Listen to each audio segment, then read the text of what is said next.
Me acompaña la presidenta de la Cámara, de la Junta Directiva de la Caja del Seguro Social, Aida Michelle Ureña de Maduro. Como siempre, un placer recibirte. Buenos días. Gracias por permitirme poder compartir con ustedes y con toda su teleaudiencia.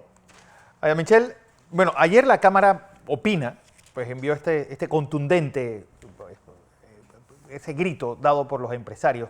Ya no haber actuado en el IBM ya tiene consecuencias nefastas, es lo que dice la Cámara de Comercio.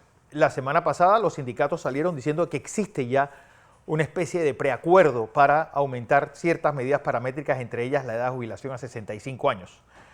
Es decir, y hace un momento hablaba con el ingeniero Blandón de que, lo decía el ingeniero Blandón, ¿está el país realmente preparado para afrontar ya con la campaña política en vista una situación como tan relevante y seria como esa transformación de la Caja del Seguro Social y ese rescate del programa, sobre todo de invalidez, vejez y muerte? Bienvenida como siempre. Mira, en realidad no hemos querido afrontar el problema.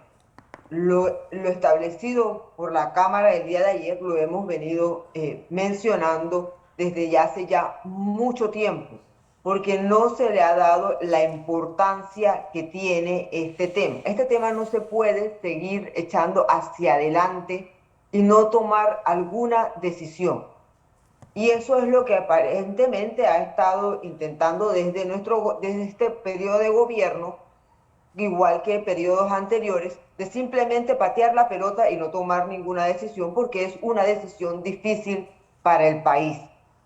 Pero no podemos seguirlo postergando y menos antes de unas elecciones, cuando ya no vamos a tener una solución ni siquiera de corto plazo. Ahora que debemos tomar algunas medidas que sean paliativos, por lo menos paliativos, para poder extender el periodo hasta cuando lleguemos a esa decisión definitiva. Pero no se puede seguir pasando ni siquiera la discusión. La discusión hemos venido llamando desde hace tiempo que se reanude la mesa del diálogo de la Caja del Seguro Social, pero no escuchamos de ninguna autoridad que diga hay que reanudarlo en este momento. Entonces, ¿cuándo realmente vamos a tener una solución? Es preocupante y es preocupante que en este momento donde estamos trabajando por el país dentro de esta junta directiva de la Caja del Seguro Social, todavía no se dan esos aires de parte del Ejecutivo, quien fue que hizo el llamado a la mesa de diálogo y en donde en su plenaria se aceptó suspender hasta que llegara el informe de OIT. Llega el informe de la OIT y sin embargo no escuchamos a nadie, a ninguna autoridad decir hay que retomarle el diálogo por la Caja del Seguro Social. José Blandón con nosotros, Aida Michelle. Buenos días, señora presidenta. Muy buenos días. Oiga, quisiera preguntarle, en mi poca experiencia política, ¿usted cree que es posible que podamos abordar el tema de IBM sin un acuerdo nacional entre las partes? Yo no veo forma de que, no importa cuán duro sea mi llamado, si no hay un consenso de las partes, no habrá acuerdo y llegaremos al final hasta cuando pasó en Argentina, hasta cuando no hubo plata para pagar a la gente, no se dieron cuenta que tenemos un problema. No veo en la sociedad panameña, señora Maduro, ese consenso. ¿Qué cree usted que tenemos que hacer para construir el consenso? Bueno, yo tengo que comenzar porque yo creo que usted tiene más experiencia política que yo, pero con mucho gusto entiendo que nuestra sociedad pareciera no estar lista. Y lo digo con mucho dolor porque todavía siguen las voces diciendo no hay que mantenerlo, hay que regresar a lo que teníamos, pero si lo que teníamos se ha comprobado que no es sostenible, entonces sí hay que buscar ese consenso. ¿Cómo lo vamos a hacer realmente que sea sostenible a través del tiempo? Y no creando noticias falsas, porque eso es lo que se ha dado mucho. Se han hablado de tendencias y que ya hay acuerdos. Si hay acuerdos, pues los desconozco, pero no veo cómo se llega a ese acuerdo si los temas ya están planteados sobre la mesa y la mesa no se sienta a verlos, a analizarlos, es importante que todos los panameños pensemos, todos aquellos que estamos viviremos de esta pensión en algún momento de nuestras vidas, que hay que hacerlo que sea sostenible. Pero hacerlo que sea sostenible no es pensar que otro lo va a aportar. Claro. Es que el sistema tiene que mantenerse con sus propios pies. Y eso no es lo que no está sucediendo. Y no estoy viendo en esas sugerencias. En Panamá tenemos mucho personal experto en el tema, que esas alternativas son las que deberíamos estar realmente analizando.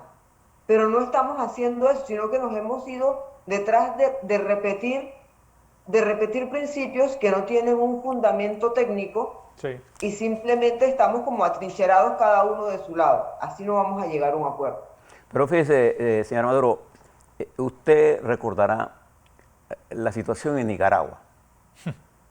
Daniel Ortega intentó cambiar el sistema de pensiones y cambiar las paramétricas del sistema de pensiones, creyendo que él tenía el control de los sindicatos y de todo el sistema, y resultó en una de las más grandes fiascos políticos para él, que costó más de 350 muertos. Hablo de Nicaragua, sin decir que yo respaldo absolutamente nada de lo que está pasando con este caballero presidente. En el caso de Panamá, le confieso que al leer el informe de la OIT, este y todos los informes que tengo de la CA, creo que es indispensable hacer transformaciones al sistema IBM, no solamente al sistema. Yo estuve hace un par de semanas, y se lo traigo para su consideración, visitando la ciudad de la salud. Nosotros vamos a tener que mirar nuevas formas de gestión de esa extraordinaria obra hospitalaria que no se puede manejar bajo el sistema actual de gestión que tiene la Caja del Seguro Social en los hospitales. Ejemplo, por la comida, por ejemplo. Yo tengo que saber cómo voy a manejar ese complejo de comidas o ese complejo de la lavandería. ¿Qué modelo de gestión necesito? O sea, no solamente IBM. Entonces, ¿qué le planteo? Para hacer esto, señora presidenta, nosotros necesitamos un consenso entre los empresarios y trabajadores, entre los partidos políticos, porque el gobierno, el presidente Cortizo, no tendría ningún interés, de verdad. Él termina en el 24 de buscarse un problema de esta naturaleza si no hay un consenso de los partidos políticos, de manera que todos asumamos la responsabilidad.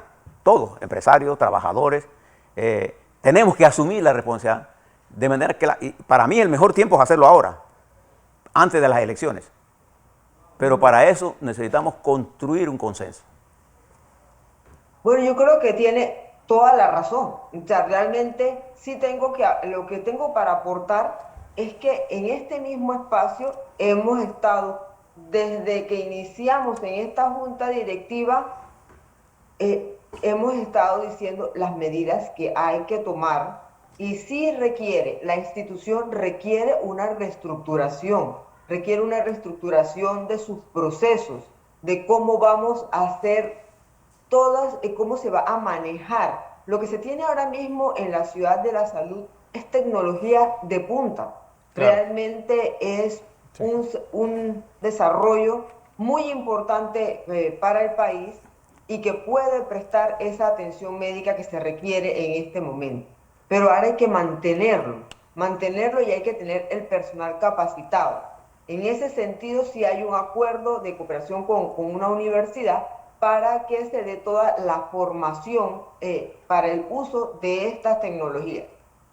Pero realmente tenemos que entender que parte de las falencias de la institución ha sido poder mantenerse al día. Los programas en su momento, y hablo de programas informáticos, en su momento también fueron tecnología de punta, pero simplemente más nunca se les dio mantenimiento. Claro. Esa es realmente la preocupación, en cómo vamos a mantener toda esta gestión de los equipos si aún tenemos deficiencias con equipos de radiología, que a veces no hay quien los atienda, o no se les da el mantenimiento, o la reposición no es en el momento indicado. Señor Maduro, por ejemplo, usted planteó un problema que yo comparto también. Uno de ellos es los fake news o las noticias falsas. Las noticias falsas en las redes sociales corren a una velocidad increíblemente mayor a la verdad. Ninguno de nosotros tiene la capacidad individualmente de enfrentar la velocidad con que corre la mentira. Brasil es un ejemplo de ello. Los propios Estados Unidos están siendo víctimas de este ataque masivo de mentiras en los procesos electorales. Le hablo incluso en decisiones que se dicen cosas que no son ciertas, pero se dicen y no nos importa el daño que hacemos. Entonces, ¿usted estaría de acuerdo que tendríamos que pactar, entre otras cosas, que no podemos estar escribiendo en las redes sociales? Tiene que haber un nivel de regulación de que cuando se trata de tema A, B, C o D, nosotros no podemos estar diciendo mentiras. Lo que pasa es que en las redes sociales, si bien hay declaraciones que tienen nombre y apellido, hay declaraciones que simplemente no tienen, se escudan en el anonimato. Claro. Y esas son las que más daño hacen y no se han podido controlar. Realmente volvemos a la conciencia ciudadana. ¿Cuáles son las noticias? ¿Cuáles son las fuentes en las que nosotros debemos confiar? Yo creo que cada uno debería hacer un sustento de aquello que va a replicar. No podemos estar simplemente repitiendo y en buen panameño creando bolas de algo que ni siquiera existe o tiene sustento, y ha pasado muy frecuentemente en esta semana. Porque, por ejemplo, yo cuando le oigo a usted hablar del informe de la OIT, me pregunto siempre cuántos panameños de la Junta Directiva, de los sindicatos, se han leído de verdad el documento, porque yo recuerdo en la discusión de los tratados Torrijos-Carter, a mí me tocó encontrar gente que adversaba los tratados, y tenía el derecho a adversarlos, pero tenía información incorrecta y falsa del contenido de los tratados. Cuando le decía, dígame, ¿en qué artículo del tratado dice eso que usted está diciendo? Pues que yo lo escuché, digo, dígame, ¿qué quita el tratado? Dígame dónde está. O sea, ¿qué es lo que le quiero decir con esto? Que la gente dice que sí, yo me leí lo OIT. Es un documento suficientemente denso para que poca gente se lo lea. Y complejo. Y complejo. Entonces nosotros necesitamos que educar a la gente en lo que está pasando. Y lo que va a pasar es que vamos a llegar dentro de unos meses a que no vamos a tener plata para pagar las pensiones. Eso es lo que va a pasar. Pero es que es muy sencillo. El documento de la OIT lo que hizo fue un análisis técnico de la información que ya se tenía, que se había visto con los propios actuarios de la Caja del Seguro Social, que se había visto con la Junta Técnica Actuarial, y ahora simplemente me dan una nueva presentación de estas. Los números no mienten, y siempre nos van a dar, para eso fue una herramienta de análisis. Si lee el documento completo, verá que las recomendaciones, no hay ninguna recomendación puntual. No. Son recomendaciones abiertas a donde dice simplemente todas las alternativas deben estar sobre la mesa. Y lo que indica, pues me pasó hace muy poquito tiempo. Alguien me dice, no, decía tal cosa. Y digo, eso no lo dice en el informe, si casualmente, quizás lo que más me ha quedado así como el sabor, quizás un sinsabor que ya era esperado, es que no hay ninguna recomendación puntual. Y me decían, no, porque decía puntualmente tal cosa. Y digo, eso no lo dice. Por favor, evalúalo porque no lo dice. El hecho de, en todos estos análisis que he mencionado, se utilizan todas las variables, todos los parámetros. El hecho que se utilicen todos los parámetros y que alguien analice que este sería el mejor escenario, no quiere decir que la recomendación puntual fue tal cual como se leyó en el cuadro, porque en el cuadro simplemente lo que hicieron fue analizar cómo están las variables demográficas del país, cómo están las variables en cuanto a la vida de las personas, y esas variables son las que están midiendo. Pero eso no dice en ningún momento, dice, usted tiene que tener X edad de jubilación. Eso no lo dice en el estudio en ningún lugar. Aida, sobre la huelga de la semana pasada, el paro que hubo y toda esta condición de la salubridad dentro del complejo, pues se ha remediado. ¿Cuál es la posición de la Junta Directiva? Que encima ustedes son una especie de tribunal laboral de última instancia. Bueno, esto no ha llegado, este tema de aseo no llega a la Junta Directiva más que como informe y presionando, porque en realidad no podemos atentar contra la vida humana. O las condiciones específicas de negociación de lo que están pidiendo, eso es un tema que maneja la administración. Hasta tanto la administración no tome, no, vamos a decir, que no tome alguna medida no llega a la junta directiva para que ya llegue como un reclamo o una reclamación a las acciones que hizo la administración.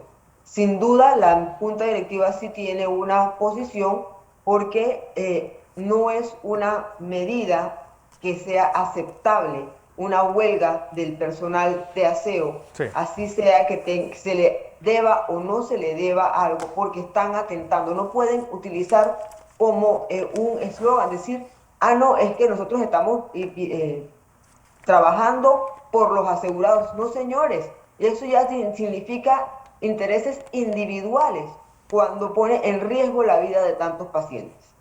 Bueno, vamos a ver en qué termina todo esto. Aida Michel Maduro, presidente de la Junta Directiva de la Caja del Seguro Social, gracias por esta entrevista y tu tiempo.